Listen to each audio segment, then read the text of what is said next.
menghina Pak Presiden ditangkap ya? Tangkap.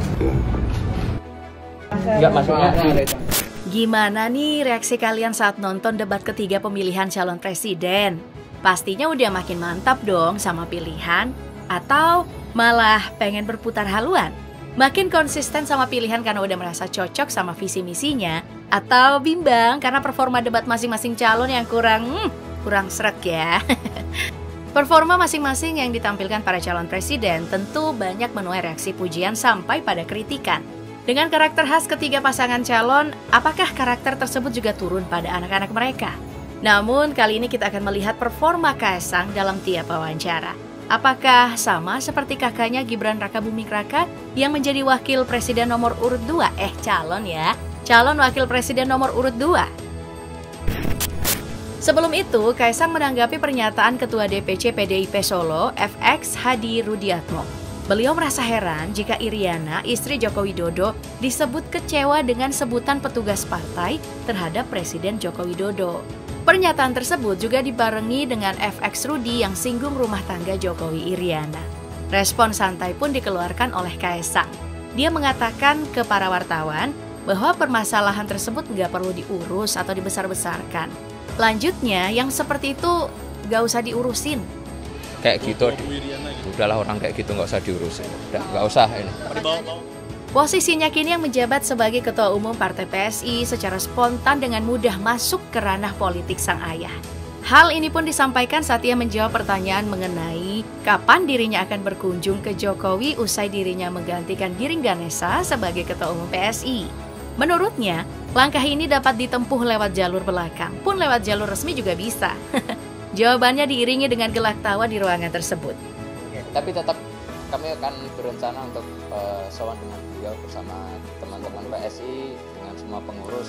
Lanjutnya, mudah-mudahan langkah ini dapat diterima oleh Bapak, tapi tetap dengan rencana mereka untuk sowan dengan beliau bersama teman-teman PSI dengan semua pengurus untuk meminta wejangan. Tak hanya momen menggelitik, Kaesang Pangarep pernah menggelar jumpa pers usai menggelar silaturahmi dengan Forum Komunitas Pengemudi Nusantara di Jakarta Pusat pada hari Rabu 29 November 2023 sore. Bermula nih saat Kaesang disinggung oleh awak media soal pernyataan Ketua Umum PDIP Megawati Soekarno Putri yang menyebut penguasa saat ini bertindak seperti Orde Baru. Sontak, Kaesang pun penasaran dengan sosok penguasa yang dimaksud oleh Megawati. Kaesang pun lantas bertanya, apa selama kepemimpinan Presiden Joko Widodo ada warga yang menghina Jokowi lalu ditangkap? Menghina Pak Presiden ditangkap ya? Tangkap. Enggak, maksudnya Nah, seorang warga yang berdiri persis di belakang Kaesang secara spontan menjawab, iya, ditangkap. Momen ini pun langsung menarik perhatian Kaesang dan orang-orang sekitarnya ngomong sesuatu menghina Pak Presiden. Sebuah forum diskusi atau apa yang sampai ada orang yang menang. Kiprahnya sebagai ketua umum partai dinilai masih jauh dengan karir yang dibangun oleh Alam Ganjar. Ia menjadi garda terdepan di saat momen kampanye dan dimanapun Ganjar berada. Sayangnya berada di posisi ayahnya tak mewajibkan ia harus menyanjung sosok sang ayah. Hal tersebut pun dibuktikan pada acara Festival Teman Cerita yang digelar di Jakarta Theater. Saat Alam Ganjar memberikan kritik pada sang ayah dengan gaya roastingnya, Alam Ganjar mengaku bahwa sah-sah aja bersuara lantang saat berkampanye.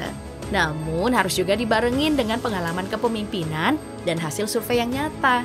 Lanjutnya, Alam Ganjar menyampaikan bahwa percuma punya suara lantang tapi nggak memberi bukti pada hasil pemilu 2024 nanti. Aduh, sekelas Alam Ganjar aja masih meragukan sepak terjang sang ayahnya nih. Padahal dalam survei yang dilaksanakan oleh Litbang Kompas menunjukkan bahwa elektabilitas Ganjar itu berada pada angka 24,9%, Prabowo 24,6% dan Anies Baswedan 12,7%. Data tersebut menempatkan Ganjar dalam posisi pertama elektabilitas Capres. Lalu pada kesempatan lain Alam Ganjar berceloteh tentang performa sang ayah dalam debat pertama calon presiden 2024. Menurutnya sang ayah tampil lebih rileks dari biasanya.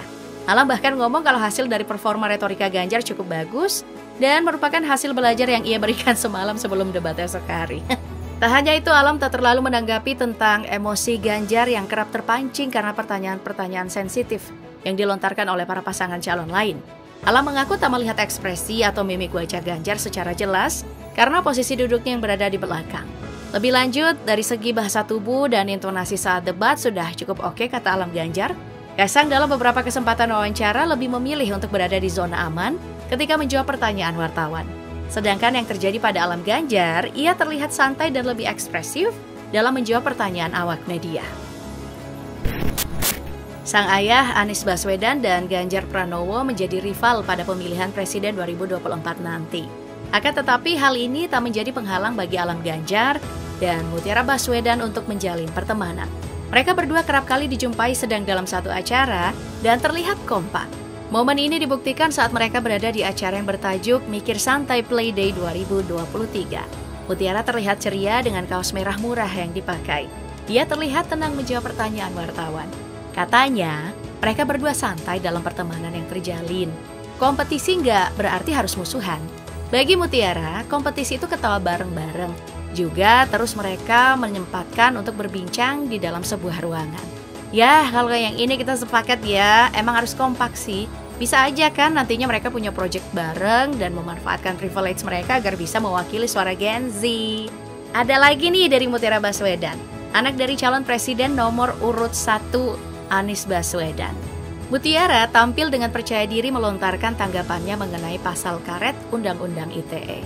Menurutnya, Undang-Undang ITE ini menjadi sebuah pasal karet yang justru membahayakan orang-orang yang mau bebas berpendapat. Kadang kritik dianggap terkesan menyerang dan melanggar aturannya. Kita pasti setuju sama pernyataan Mutiara ini yang bilang, harusnya Undang-Undang ITE ini dijadikan jaminan dalam kebebasan berpendapat, sebagai jaminan menyampaikan saran dan kritik dengan tenang. Seperti kasus yang lalu nih, emang banyak yang menjadikan Undang-Undang ITE ini sebagai tameng jika diberi saran dan kritikan. Masyarakat kita sekarang lemah banget, dikritik sedikit udah dikira melakukan pencemaran nama baik. Maka dari itu, Mutiara ngasih statement nih yang bilang, mengkriminalisasi seseorang karena punya pendapat yang berbeda itu harusnya nggak bisa berjalan seperti itu. Berbeda dengan Kaisang, Alam dan Mutiara yang tampak vokal saat di hadapan publik, Didit menjadi sosok yang pendiam dan tenang saat menghadapi awak media. Hal ini dibuktikan saat momen Didit yang bersama ibunya Titi Soeharto menghadiri acara debat Capres tanggal 15 Juni 2014 di Hotel Melia Jalan Rasuna Said, Jakarta Selatan. Pertanyaan pun tertuju padanya, yang mempertanyakan apa yang ada di pikiran Didit saat Prabowo berbicara di depan. Nampak malu dengan awak media, ia pun tersenyum dan menjawab. Ia mendoakan sang ayah Prabowo. Jawabannya pun lantas ditambahkan oleh sang ibu. Titi Soeharto mengatakan, semoga semuanya lancar dan masyarakat Indonesia bisa mengerti visi misi yang dilontarkan oleh Prabowo. Momen selanjutnya saat Didit berkunjung ke Solo untuk membawakan baju pesanan Ibu Iriana dan Selvi Ananda. Menggunakan kemeja putih, ia dengan malu menjawab, kedatangannya hanya untuk bersilaturahmi karena menjelang puasa Ramadan. Saat ditanya apakah ada pesan atau titipan untuk Pak Jokowi, ia sepertinya enggan berkomentar dan memilih untuk pamit pada Gibran dan pada para awak media. Kemudian segera masuk ke dalam mobil.